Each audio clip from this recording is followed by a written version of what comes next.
Isinailalim na sa state of calamity ang Rosario, Cavite dahil sa malawakang pagtaas ng langis doon na umabot pa sa Tanza at Ternate, Cavite.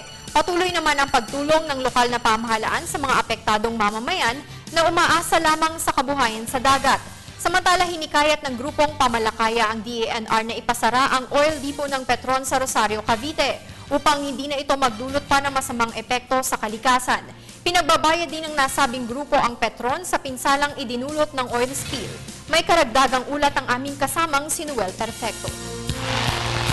Aerial at underwater inspections ang ipinatupad ng Philippine Coast Guard sa baybaying dagat ng Rosario, Cavite upang makita at matiyak ang lawak ng pagtagas ng diesel oil na nakaapekto sa 15 barangay sa dalampasigan man ng Manila Bay sa Cavite area.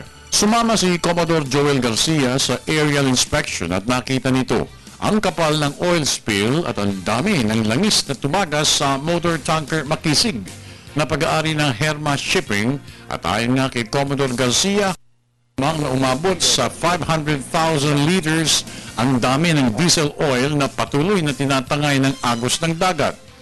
Sa kanyang pagharap sa media kanina, tiniyak ni Garcia na kanyang ilalabas sa susunod na linggo ang resulta ng investigasyong ginagawa nila sa naturang oil spill o pagtagas ng langis.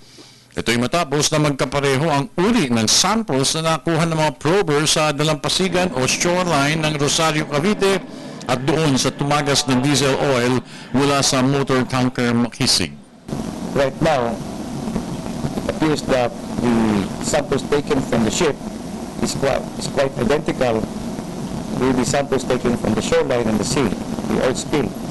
And again, the sample from Petron, we're still awaiting the result of our laboratory test. Ayon kay Garcia, mahalaga na malaman ng Coast Guard probers kung saan nanggaling ang tumagas na diesel oil nang makakita rin ang mga investigador ng oil slick mula naman sa Petron, Philippines area.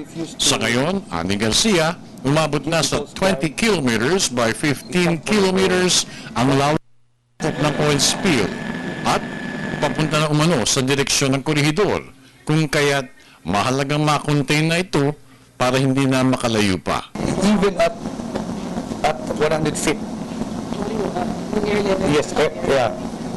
Over sea surface, because we flew the helicopter, we ride the helicopter, we can still smell the stains of the fumes.